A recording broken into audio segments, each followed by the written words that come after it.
Bonsoir, bienvenue au 19h30. Voici les titres. Nous irons à la découverte d'un animal particulier. Il s'agit d'un bouc, mais pas n'importe lequel. Un bouc chef de village qui fait la fierté des habitants de Nabankara, non loin de Ferkessédougou, au nord du pays. En République démocratique du Congo, le cercueil de Patrice Lumumba est arrivé dans sa région natale du Sankuru, au centre du pays. Il préside aux destinées des habitants de Nabankara, village situé à 15 km de Ferkessédougou. Mais attention, ce n'est pas un homme, c'est un bouc. Il assure surtout la protection des villageois qui disent être fiers de l'avoir comme chef. Allons à la découverte de ce bouc chef de village avec Georgette Idofofana. Il est le chef du village de Nabankara, dans le département de Ferkessédougou, région du Tchologo. Ce bouc règne depuis plus de 15 ans dans ce village qui abrite plus de 100 âmes. Le bouc qu'on a gardé, c'est lui le chef du village. Nous le considérons comme un homme. C'est un grand pour nous-mêmes dans le village.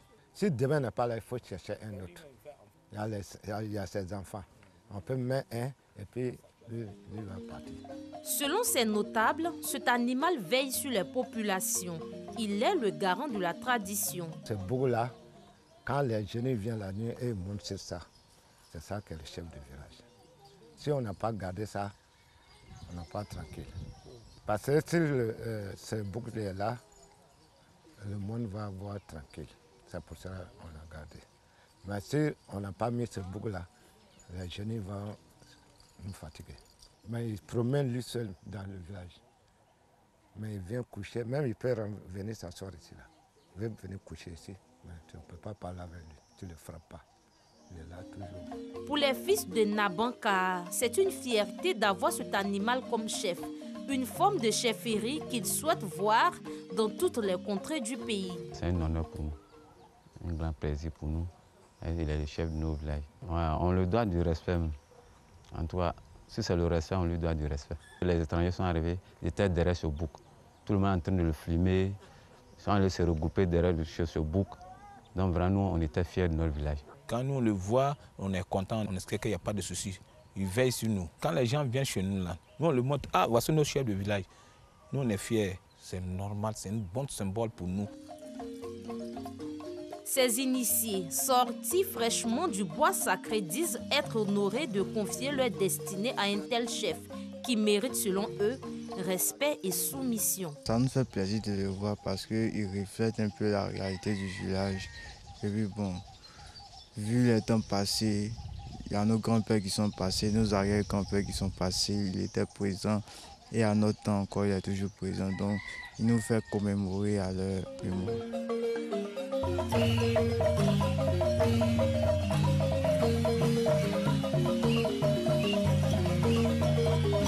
En attendant de faire de Nabankara une destination prisée, les fils de ce village se réjouissent d'avoir cet animal comme leader. Le chef, quant à lui, prend un peu de repos après avoir sillonné tout le village pour s'enquérir des nouvelles de ses sujets.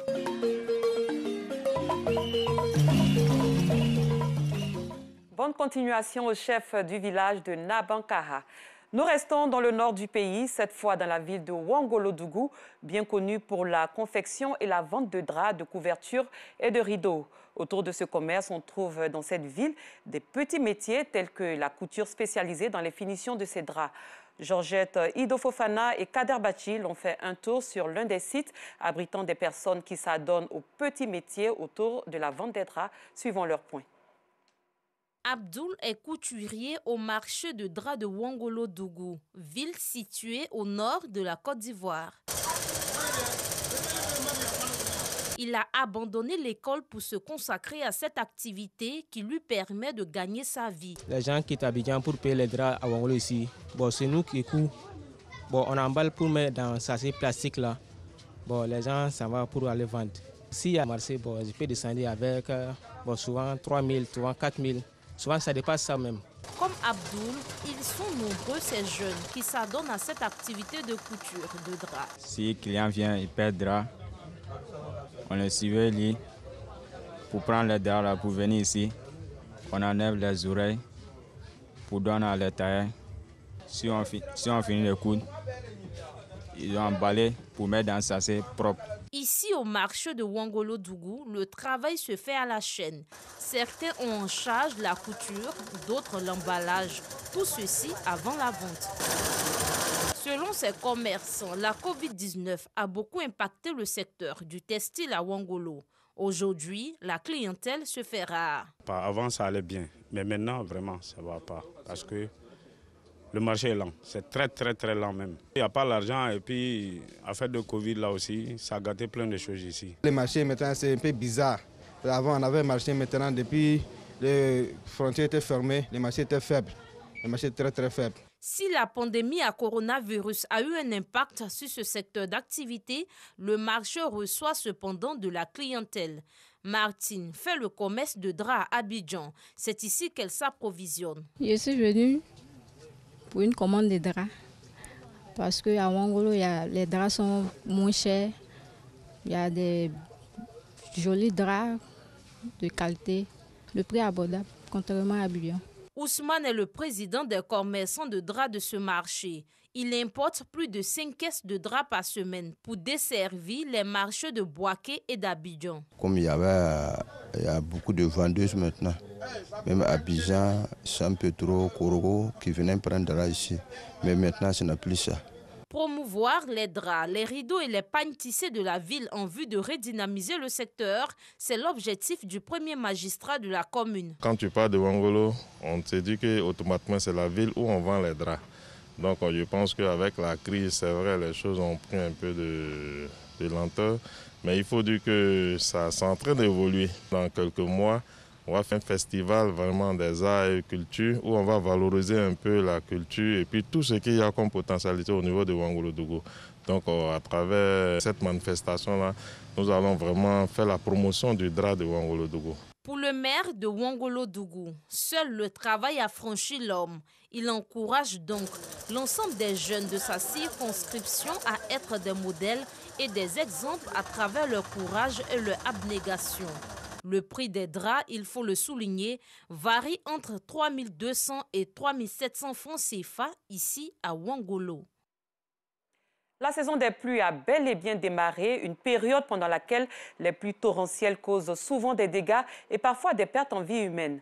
C'est également une saison difficile pour les acteurs du transport et dans les gares routières. Notre reporter Joël Gossé a sillonné quelques gares routières du district d'Abidjan. Elle nous fait part des difficultés rencontrées en ces lieux en cette saison pluvieuse. Abdoulaziz et ses frères viennent d'arriver à la nouvelle gare de la commune d'Adjamé en provenance de Korogo dans le nord du pays. Ils attendent un taxi pour rallier le domicile familial au quartier Paé dans la commune d'Adjamé. Mais il est difficile de trouver un taxi à un prix accessible en cette saison pluvieuse. J'ai remarqué que le prix des moyens de transport peut augmenter au fait. Voilà, je viens juste de demander un taximètre là pour aller à Adjamé, mais pas les 4 000 francs. On va à Adjamé, précisément au Paé. Ce jeune homme décide de l'aider à trouver un taxi. C'est pas bon, il n'y a pas de route, il n'y a pas de route. Moi, je ne peux pas partir faire dans la partie, c'est pas bon. Il dit 3 000. La pluie est trop, il n'y a pas de route même, embouillé partout, Abidjan. Il a l'habitude de proposer son service aux voyageurs. C'est dedans ici qui est propre. Bah, s'il prend ici là, c'est pas trop cher. Voilà, il peut gagner au moins 2500, 2000. Après quelques minutes de négociation, il finit par convaincre le chauffeur de taxi. On monte, non? On n'arrive pas en haut là-bas. Abdoulaziz et ses frères ont pu avoir un taxi. Ce n'est pas le cas pour ces voyageurs qui doivent encore attendre. Le prix du trajet est trop élevé en raison de la saison des pluies. On a arrêté 2 taxis de suite là. Bon, ils ont donné que la distance est très longue. Pour arriver là, c'est difficile. Adjamé Koko dit bon, il a dit 5 000 francs pour commencer, mais comme c'était un prix négociable, on peut discuter peut-être à 2 000 ou bien 2 500 à 3 000 au plus. Et puis bon, on allait rentrer à la maison. Pour ce conducteur de minicar, les fortes pluies de ce mardi rendent encore les routes beaucoup plus impraticables. Il n'y a même pas de route. Et avec la saison pluvieuse là aussi, non, c'est pas possible. En entrant à la gare, si vous êtes chargé en sortant même de la gare, c'est tout un problème. Vous priez Dieu même pour sortir de la gare. C'est-à-dire que la distance ne vous dit rien, mais c'est de sortir de la gare là qui vous fatigue. Karamoko, chef de gare, explique que la saison des pluies perturbe fortement leur activité. Il n'y a pas de petite pluie. Tout est grande pluie parce que à la télévision, on nous a annoncé ça. Bon, ici, avec la pluie, bon, ça ne marche pas trop pour nous. Donc, on ne gagne pas assez de clients. Bon, la plupart de nos clients, c'est les commerçants et les planteurs. Bakary Traoré, chauffeur de car depuis 28 ans, reconnaît que cette saison pluvieuse est l'une des plus difficiles qu'il ait connues. Cette année, c'est grave parce que la manière que c'est commencé, ça ne nous arrange pas. Chaque fois, à la gare ici, d'abord même, on prend les bennes pour remplir des coins. Quand on met le sable, la pluie vient ramasser pour partir. Même tout dernièrement, là, le patron a cherché à remplir ici. Mais quand la pluie a commencé, ça a créé beaucoup de... Tu vois pas, c'est un peu profond. Donc souvent, même quand on veut sortir comme ça, quand on balance fort, ça fait effrayer les passagers. Les acteurs du transport vont devoir redoubler d'efforts car la société d'exploitation et de développement aéroportuaire, aéronautique et météorologique, Sodexam, a annoncé une quantité de pluie supérieure à 800 mm pour le nord-ouest et supérieure à 640 mm pour le sud-est du littoral de la Côte d'Ivoire sur la période allant de juin à août 2022. Parlons éducation avec le début des examens islamiques du baccalauréat, du BEPC et du CEPE. Plus de 14 000 candidats y prennent part. Pour s'assurer de leur bon déroulement, les responsables de la Direction exécutive nationale des plateformes des structures islamiques d'éducation PSIE ont visité des centres d'examen. On en parle avec Parga Sorokone de Madongui. Commune d'Abobo, école confessionnelle islamique Sabil Ouda, Sabil Fala et Yate Nguessan. Dans les salles de classe, ces candidats du baccalauréat, du BEPC, brevet d'études du premier cycle, et du CEPE, certificat d'études primaires et élémentaires des écoles confessionnelles islamiques, sont en pleine composition. Pour ce premier jour, le commentaire, la traduction et la science du Saint-Courant sont les matières auxquelles ils sont soumis. Actuellement, on n'a pas de difficultés d'abord. Voilà, comme nous avons 20 matières à composer, actuellement nous sommes sur le 3e. Donc seulement, alhamdulillah, on remercie le Dieu. Des centres d'examen visités par les responsables de la Direction exécutive nationale de la plateforme des structures islamiques d'éducation PSI. On a visité les centres des examens et nous avons donné quand même beaucoup de conseils à nos enfants, à nos élèves. On leur a demandé de ne jamais tricher parce que la Côte d'Ivoire n'a pas besoin d'un tricheur et l'islam n'a pas besoin aussi d'un tricheur. L'État a fait sa part. Ce qui nous revient de droit maintenant, c'est d'être en conformité avec la recommandation de notre État. Ces examens islamiques ont bénéficié du soutien du ministère de l'Éducation nationale et de l'alphabétisation, mais aussi du ministère de la Femme, de la Famille et de l'Enfant. Nous avons visité plusieurs centres, nous avons vu que les choses se passent très bien, que les examinateurs sont en place, les élèves sont en place, ils ont environ 14 000 candidats et les choses se passent dans de très bonnes conditions. Et nous voulons féliciter donc la plateforme qui a pris cette initiative d'organiser ces 3 examens. Au total, 14 492 candidats, dont 11 236 du CEPE, 2073 du BEPC et 1180 du baccalauréat répartis dans 108 centres prennent part à ces examens nationaux islamiques. Les résultats seront connus le 9 juillet prochain. Le certificat d'études primaires élémentaires islamiques a débuté, lui, dans la région de Béké. Des dispositions sont prises pour garantir le bon déroulement de ces examens. Plus de 1000 candidats affrontent les épreuves. Kader Sogodougou. Début des épreuves écrites du CEPE, certificat d'études primaires élémentaires franco-arabe, session 2022. À l'école confessionnelle islamique Anas Boun Malik à Bouaké, le directeur de l'enseignement confessionnel islamique en Côte d'Ivoire procède au lancement de l'examen. Après avoir souhaité bonne chance aux candidats, Abdul Karim Kanté les exhorte à se concentrer pour réussir leur évaluation. Donc, nous allons commencer avec les épreuves.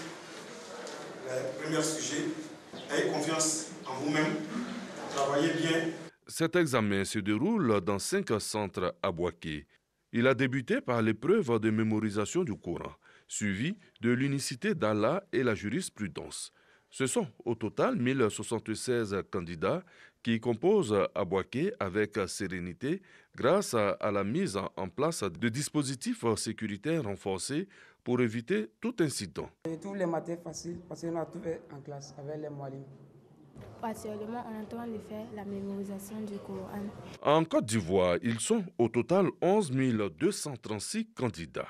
Les résultats du CEPE franco-arabe seront proclamés le mardi 29 juin 2022. Après les études, parlons musique, mais la musique dans tous ses états. Cette forme d'art a été célébrée hier à l'occasion de la journée qui lui est dédiée. C'était l'occasion pour l'Association des femmes de la Société de culture de célébrer Ramatou Sangaré, alias Ramzi, nouvelle artiste musicienne. Yacouba Koulibaly, Afisiata Karamoukou. Face aux mélomanes de plus en plus exigeants et les difficultés exogènes, l'artiste a obligation de se challenger pour évoluer. Pour y arriver, il a besoin de soutien. Une réalité bien perçue par Dominique Malézieux, employeur de Ramatou Sangaré, alias Ramzi. Ce qui est important en fait pour nous, c'est de fédérer les équipes. Forcément, quand vous avez des salariés, vous avez des talents et ces talents ont besoin de s'exprimer. Je pense qu'il est important de donner une chance à chacun, de pouvoir avoir une fois une tribune.